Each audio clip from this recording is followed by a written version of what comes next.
입니다. 신약성경 오면 마태복음 4장 17절입니다. 짧은 본문이라 다 함께 합독하시고 또 말씀 나누도록 하겠습니다. 함께 읽겠습니다. 시작. 이때부터 예수께서 비로소 전파하여 이르시되 회개하라 천국이 가까이 왔느니라 하시더라. 아멘. 올해로 세월호 사건이 벌어진 지 10년째 되는 해로 1914년 4월 16일 제주도로 수학여행을 가던 안산 단원고 학생 및 교사 그리고 일반인을 포함하여 304명이 안타까운 생명을 잃은 사건이 발생하게 되었습니다. 세월호의 문제점이 부각되면서 그 배를 운행한 청진해운의 실체가 드러났는데 기독교 복음 침례의 유병헌 교주가 그 회사의 회장으로 있었던 것으로 드러나 구원파의 정체가 온 세상에 알려졌습니다.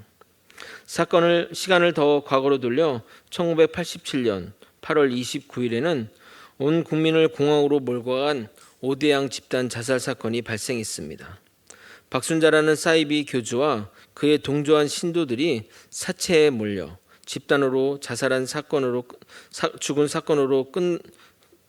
죽는 사건이 벌어졌는데 그냥 어떤 사이비에 빠진 자들의 죽음이라고 끝나는 듯 했는데 4년 후 그 사건 뒤에 교주가 구원파 출신이었고 직접적인 연관성은 밝혀내지 못했지만 유병헌 계열의 구원파와 관련이 있음을 밝혀지며 처음 또 세상을 놀라게 했습니다. 최근에는 가수 박진영이 이 구원파 신도임이 밝혀지고 심지어 성경 강의를 지인들을 모아 한다는 이야기가 전해졌습니다. 더불어 그의 재혼한 아내 유은영이 유병헌의 조카라는 것도 밝혀져서 그가 어떻게 구원파에 포섭되었는지 짐작하게 합니다. 여기서 등장하는 유병헌은 그의 장인 권신찬 사후에 기독교 복음 침례를 이끌던 자인데 초기부터 교회에서 많은 자금을 후원받아 사업을 하고 확장시켜 부를 축적했다고 합니다. 세월호 사건 때 많은 언론이 유병헌과 그의 아들 유대균이 호의호식하고 있는 모습을 집중 보도하며 그의 불법적인 부에 대해 비난했습니다. 유병헌이 신도들을 미혹한 자금으로 불법적 사업을 벌였던 것은 반드시 처벌되어야 하는데 신도들이 자발적이라고 하는 그 주장에 의해 사법 처리가 쉽지 않았다고 합니다. 이처럼 이단에 미혹되게 되면 교주와 교주의 사업체를 위해 몸과 마음과 모든 것을 다 바쳐 일하면서도 본인은 하나님의 축복을 받는다는 착각 속에 살아가게 됩니다. 이처럼 이단에 빠지게 되면 답이 없기에 계속 강조하는 것은 예방이 최선의 공격이자 방어임을 말씀드리는 것입니다. 그러나 구원파가 이단이라는 사실 하나만 안다는 것으로 결코 이 문제가 해결되지 않습니다. 왜냐하면 그들은 자신의 정체를 숨기고 다가오고 쇠뇌가 이루어지면 그때서야 정체를 드러내기에 그들의 교리를 아는 것이 정말 중요합니다. 그래야 뭐가 무엇인지 파악하고 경계할 수 있게 됩니다. 오늘도 진리를 깨달아 미혹에 빠지지 않는 저와 여러분이 되시길 예수님의 이름으로 소원합니다. 구원파란 이름이 증명하듯이 구원을 강조하는 집단입니다. 정통 교단으로부터 다 이단으로 정죄받은 집단인데 구원파는 우리 쪽에서 붙인 이름이지 그들이 사용하는 이름은 다른 이름이라 그냥 구원파라 생각하시면 안 됩니다. 고 권신찬 유병헌이 이끄는 구원파는 기독교 복음 침례라는 이름으로 이요한 씨가 이끄는 구원파는 대한예수교 침례라는 이름으로 박옥수 씨가 이끄는 구원파는 예수교 복음 침례라는 이름으로 활동하고 있습니다. 특히 박옥수는 기쁜 소식 선교회라고 자신들을 부르기도 하는데 매년 잠실 운동장에서 대규모 집회를 하기로 유명합니다. 장평 가는 길에 이 교회가 있는 것으로 알고 있습니다. 이 구원파는 네덜란드 선교사인 케이스 글래스와 미국 선교사인 딩 요게의 영향을 받아 1960년대 초에 한국에서 시작된 기독교 이단입니다. 현재 유병헌파, 이요한파, 박옥수파 이렇게 세 개의 계열로 나뉘어서 활동하고 있는데 그 시작은 권신찬 목사입니다. 권신찬은 예장 통합 측 장로교 목사로 활동하다가 제사함을 깨달아 침례를 받음으로써 그러니까 우리 그 구원파의 주요 교리가 사람이 회개와 믿음이 아닌 깨달음으로 구원받는다는 이 교리를 깨달음으로써 장로교 총회로부터 이단으로 정죄받아 목사직을 박탈한 인물입니다. 교주 이병헌은 권신찬의 사위로서 권신찬의 뒤를 이어 기독교 복음 침례를 이끌다가 세월호 사건 후에 현상 수배되었고 시체로 돌아오게 되었습니다. 한편 이요한은 유병헌이 자신의 사업을 위해 교회의 돈을 이용하는 것을 비판하다 권신찬이 유병헌을 지지할 때 그들에게서 분리되어 나와서 반개 그룹을 형성한 사람입니다.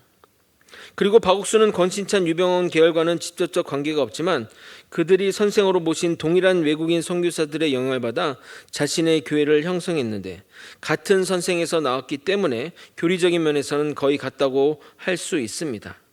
이들 모두가 침례교라는 이름을 사용하고 있지만 정통 침례교와는 전혀 상관이 없는 이단입니다. 그들의 공통된 주장은 자신들의 교리가 정통 교리와 다르지 않다고 주장합니다. 그러나 저는 정통교회의 교리와 그들의 교리가 무엇이 다른지 설명하고자 합니다. 먼저 그들이 사람들을 미혹할 때 자주 하는 질문을 기억해 주셨으면 합니다. 이 질문에 그들이 성도들을 어떻게 미혹하는지 함정이 있기 때문입니다. 9개의 질문을 드려보도록 하겠습니다. 선생님의 이름이 생명책에 기록된 것을 확실히 알고 믿으십니까? 선생님은 거듭나셨습니까? 사망에서 생명으로 옮겨진 것을 확신하십니까? 당신은 의인이십니까? 죄인이십니까? 여러분의 모든 죄가 용서되었습니까? 하나님을 두려워하는 생활을 하고 계십니까? 구원받은 것이 확신되어집니까? 재림주를 영접할 준비가 되어 있습니까? 여러분의 구원의 근거가 어디에 있습니까? 질문 자체는 그다지 문제가 되지 않습니다. 단지 이 질문을 공격적으로 사용하여 겁을 주고 엄한 답을 내는 것이 문제입니다. 이런 질문을 본인 스스로에게 하는 것은 유익하나 타인에게 하는 것은 문제가 발생할 수 있습니다. 또한 이런 질문 자체가 구원파로 의심되기에 구원파들도 최근에는 이 질문으로 포교하지 않는다고 합니다. 그러나 어느 정도 친근해지면 이 질문을 반드시 합니다. 왜냐하면 그들의 교리에 이 질문이 반드시 포함되어야 하기 때문입니다. 그럼 그들의 교리가 무엇이 문제인지 하나씩 살펴보도록 하겠습니다. 그들은 회개와 믿음이 빠진 깨달음을 통해서 구원을 받는다고 말합니다. 구원을 위해 어떤 특정한 깨달음이 필요하다고 말하는데 그것이 바로 죄라는 말의 의미를 깨달으면 된다고 가르칩니다. 우리가 잘 알듯이 죄는 태초부터 인간이 가지고 있는 원죄와 그 원죄로부터 필연적으로 짓게 되는 자범죄로 구분됩니다. 구원파는 이 두 가지의 죄를 구분할 줄 알고 머리로 이해하면 된다고 말합니다. 예를 들어 다음과 같습니다. 도둑질은 범죄입니다. 하지만 그 동기는 사람에게 있는 원죄입니다. 원죄가 범죄의 동기입니다. 와 같이 구원파는 이런 지식적 내용을 깨닫고 지적으로 그렇구나 하고 동의하고 받아들이는 것을 믿음이라고 말합니다. 그런데 성경이 말하는 믿음이 그렇게 단순한 것일까요? 그냥 인간이 죄인이라는 것, 내가 죄인이라는 것을 내용상으로 인정하는 것, 그것이 믿음의 전부이냐 이 말입니다. 성경은 결코 그렇게 이야기하지 않습니다. 성경이 말하는 참된 깨달음은 사람이 그저 머리로 동의하는 수준에 끝나지 않습니다. 믿음은 지식이나 깨달음으로 그치지 않고 전 인격이 변화되는 것, 주님을 닮아가는 것으로 나아갑니다. 그래서 칭의와 성화와 영화라는 명칭으로 구원의 여정을 설명하는 것입니다. 그런데 깨달음 또는 깨우침이라는 이 말을 잘 생각해 보면 불교에서 많이 사용하는 단어임을 알 수 있습니다. 석가모니가 보리수 아래에서 도를 깨닫고 해탈했다고 말합니다. 그래서 깨달음이란 용어는 동양 철학적 냄새가 풍기는 것입니다. 게다가 깨달음이란 이 개념은 초대교회 때부터 문제가 있었던 영지주의 이단과 연관되어 있습니다.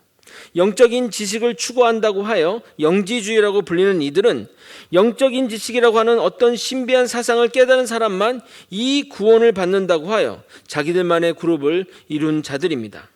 초대교회 때 이 이단들이 활개를 쳐서 사도 요한은 교회를 만들어진 지 얼마도 되지 않은 그 시점에 교회를 어지럽히는 이 영지주의 이단을 경고하고자 요한 1서, 2서, 3서를 기록한 것입니다. 그런데 이 구원파에서는 영지주의나 동양 철학에서 말하는 것과 같이 방금 말했던 죄에 대한 개념을 깨달은 사람, 즉 원죄와 범죄를 각각 이해한 사람들은 누구나 구원받을 수 있다고 이야기하면서 사람들을 미혹하고 있습니다. 그들의 잘못된 신학 두 번째는 회개의 단회성, 회개의 일회성입니다. 그들은 회개를 일회적, 단회적인 것으로 이해합니다. 회개란 기독교라는 종교 입문을 위해 한 번 하면 된다고 가르칩니다. 심지어 그들은 회개를 계속하는 것은 구원받지 못한 증거라고까지 말합니다. 혹시 여러분이 구원파에게 전도당해 본 적이 있으시면 그들이 주로 무슨 말을 하는지 아실 것입니다. 그들이 항상 전도 가운데 하는 멘트는 당신이 언제 몇 날 며칠에 구원받았습니까? 그 날을 모르십니까? 그 날을 모른다면 당신은 구원받은 것이 아닙니다 라고 말하며 우리가 태어난 생일을 아는데 영적으로 거듭난 생일을 모른다는 것은 말이 안 된다고 주장합니다. 그러므로 그 날짜를 모르면 구원파의 입장에서 여러분은 구원받지 못한 것입니다. 그러니까 당황하죠. 구원받은 날짜가 언제냐 모른다고 물으면 모른다고 하면 내가 지금 뭐 잘못한 건가? 큰일 난 건가? 이런 생각이 들기 마련입니다. 그런데 문제는 죄를 지으면, 그러니까 회개를 해서 뭐 했다 하더라도 죄를 지으면 어떻게 하나요? 그래서 그들은 회개 외에 자백을 이야기합니다. 죄를 지어도 회개는 더 이상 필요 없고 그 자백만 하면 된다고 말합니다. 그들이 주장하는 성경 구절은 바로 이것입니다. 요한일서 1장 9절입니다. 한번 읽어보도록 하겠습니다. 함께 읽겠습니다. 시작.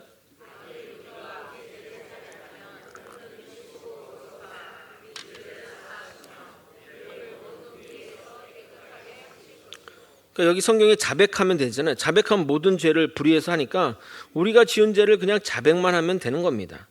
이요한 계통의 구원파는 죄를 지면 형식적인 자백을 해야 된다고 말하는데 박옥수 계통의 구원파는 이 자백조차 부정합니다.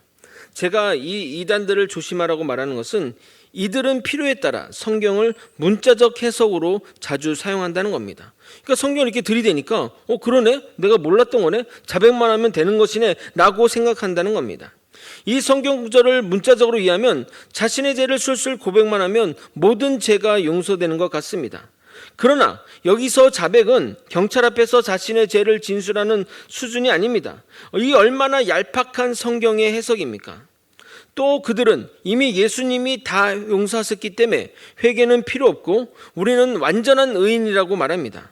그럼에도 계속 회개하면 그것은 당신이 완전히 제산받지 못한 증거라고 말합니다.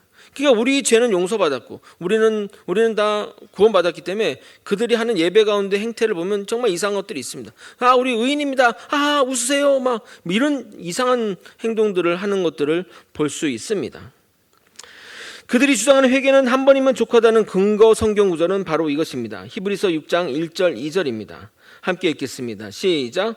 그러므로 우리가 그리스도의 도의 초벌을 버리고 죽은 행실을 회개함과 하나님께 대한 신앙과 세례들과 안수와 죽은 자의 부활과 영원한 심판에 관한 교훈의 털을 다시 닦지 말고 완전한 대로 나아갈지니라.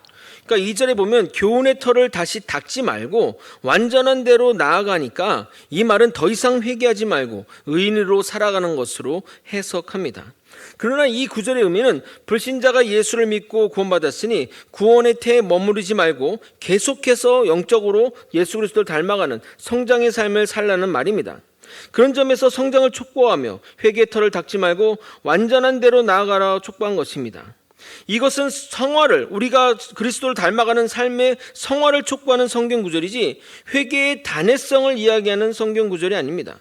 그러나 구원파는 이 구절을 근거로 구원을 위한 회개는 두 번 할 필요가 없다고 주장합니다. 그러나 인간이 같은 죄를 계속 범한다는 점에서 회개는 반복적일 수밖에 없습니다.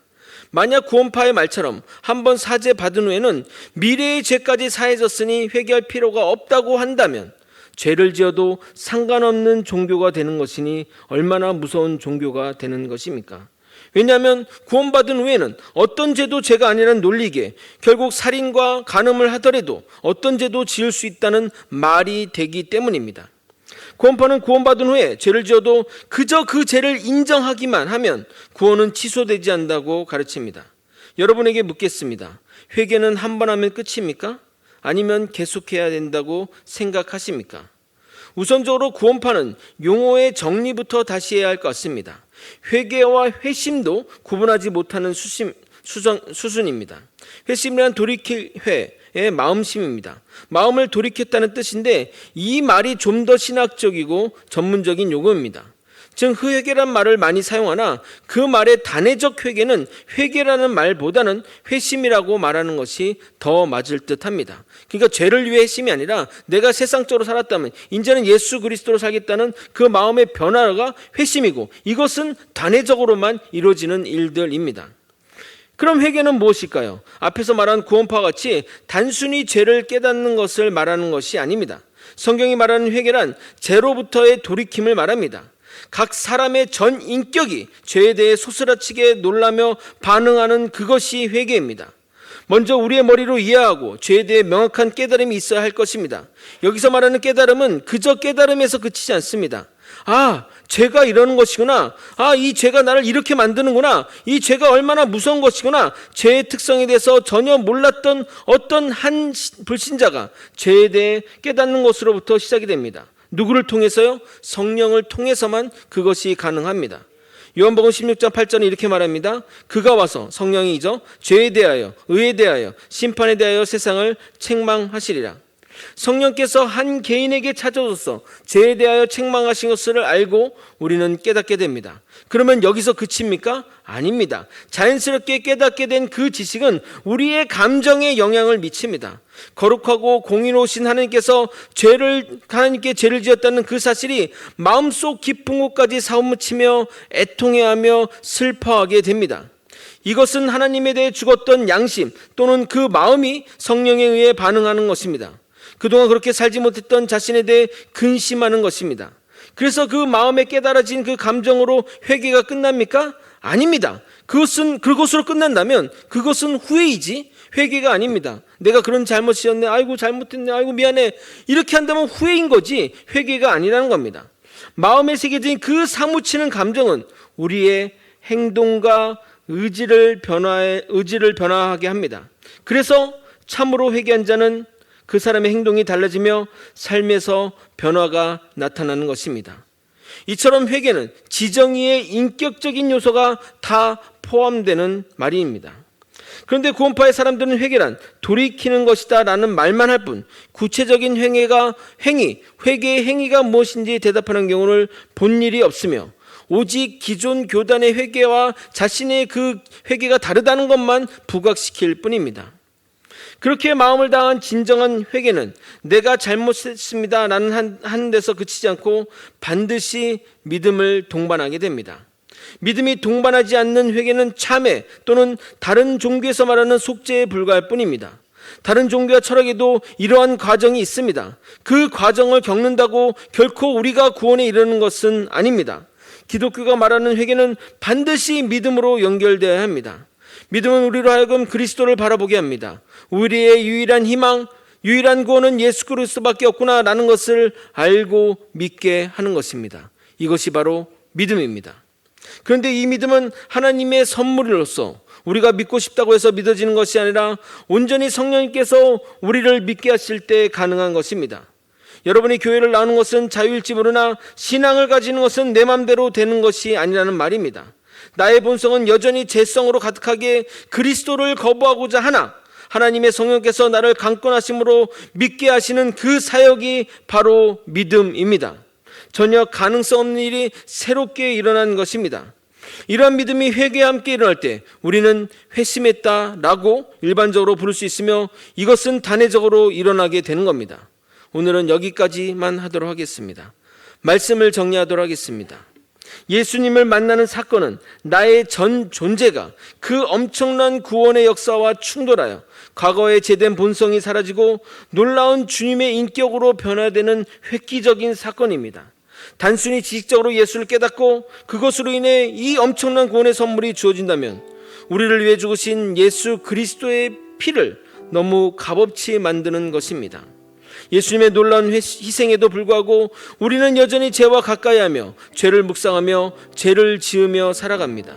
그런데 죄를 진심으로 뉘우치며 죄를 다시 짓지 않겠다는 진정한 고백도 없이 죄의 목록만 자백하고 해결한다면 누가 죄를 짓는 것을 망설이며 누가 죄를 무서워하겠으며 누가 죄를 짓는데 주저하겠냐 이 말입니다. 저는 이 구원파의 교리는 사단이 만든 교리라고 생각이 들 정도입니다. 대놓고 죄와 친구가 되라고 하는 종교가 아니고 무엇이겠냐 이 말입니다. 거제 소망교회 성도 여러분, 사단이 가장 무서워하는 것이 무엇인 줄 아십니까? 우리가 죄를 놓고 통렬히 회개하는 것, 다시는 죄를 짓지 않겠다고 진심으로 고백하는 것입니다. 그러므로 우리는 매일 주님께 돌아가야 합니다. 우리는 매일 주님께 회개함으로 주님께 돌아가는 것이 우리가 사는 길입니다. 여러분 모두 주님께로 돌아가십시오. 매일매일 나의 죄를 회개하십시오. 욥도 매일 전날 지은 죄를 회개하지 않았습니까? 그래서 하나님이 욥을 보고 당대의 의인이라고 칭송한 것 아니겠습니까? 우리 모두 회개합시다. 우리 모두 주님께 돌아갑시다. 그렇게 하는 저와 여러분이 되시길 예수 그리스도 이름으로 축원드립니다. 함께 찬양하고 기도의 자리로 나가도록 하겠습니다.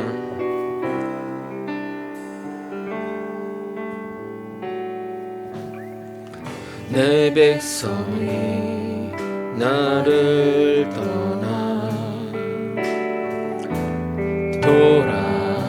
돌아섰지만 내 사랑이 내 백성을 포기 못하니 내 모든 것 내어주고 나 그들을 얻으리라. 여호와께 돌아가자. 우린 돌아서도 그는 변치 않네. 여호와께 돌아가자. 우린 넘어져도 그 사랑 영원하네. 사랑을 오래 참고 자신을 내어주며 서로 사랑할 때 세상은 주보내. 사랑은 절대지. 여호와께로 돌아가자. 여호와께 돌아가자. 우린 돌아서도 그는 변치 않네. 여호와께 돌아가자.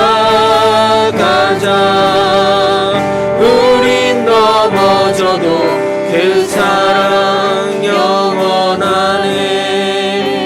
내가 예수 그리스도로 바로 설 수 있는 비결은 매일매일 나의 죄를 회개하고 주님께로 나아가기 때문입니다.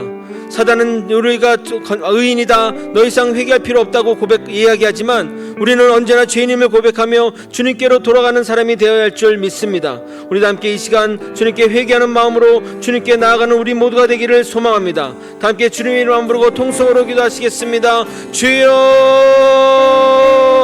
하나님 아버지, 이 시간 마음 가운데 언제나 우리의 구원자 되신 주 예수 그리스도를 바라며 주 예수 그리스도로 나아가는 아버지 믿음의 성도들 되게 도와주옵소서. 아버지, 내 더러운 죄들과 아버지 타락한 본성을 주님께 내어놓고 이제는 주님의 본성과 하나님의 뜻으로 살아가는 자가 되게 돼 매일매일 고백하며 결단하는 우리가 되게 도와주옵소서. 아버지, 욥처럼 매일매일 회개하기 원합니다. 욥처럼 매일매일 주님께 나아가기 원합니다. 당대의 의인이라 말했던 그 삶처럼 우리도 매일매일 주님께 고백하며 죄를 내어놓고 하나님께 나아가는 우리 모두가 될 수 있도록 이끌어 주시옵소서. 사이비 이단의 말에 휘둘리지 않게 도와주시고 아버지 거짓 이단의 말에 휘둘리지 않게 도와주시고 온전히 하나님께 나아가 아버지 나의 모든 죄를 내어놓고 주님께 받는 용서와 그 기쁨으로 살아갈 수 있도록 이끌어 주시옵소서. 주님,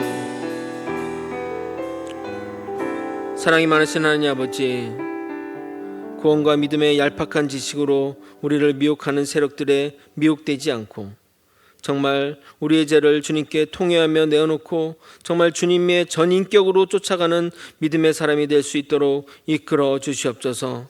아버지, 하나님이 우리를 위해서 흘리신 그 보혈의 피는 우리에게는 공짜로 이루어졌지만 결코 그 값이 공짜가 아님을 깨닫게 도와주시옵소서. 하나님의 나라와 영광을 위해 매일매일 살아가며 또 매일매일 우리의 죄들을 주님께 고백하며 또 하나님께 모든 죄들을 통회하며 주님을 닮은 성품으로 살아가는 믿음의 사람이 될 수 있도록 이끌어 주시옵소서. 이 모든 것 우리 주 대신 예수 그리스도 이름으로 기도드립나이다. 아멘. 지금은 우리 구주 예수 그리스도의 은혜와 우리 하나님 아버지의 크신 사랑과 성령 하나님의 감동감화 교통 역사하시는 귀한 은총이 참된 믿음과 참된 구원관으로 하나님의 말씀을 바로 배워 그 진리 위에 굳게 서는 믿음의 성도님 머리 위에, 그 가정 위에, 그리고 거제 소망교회 위에 이제로부터 영원히 함께 있을지어다. 아멘.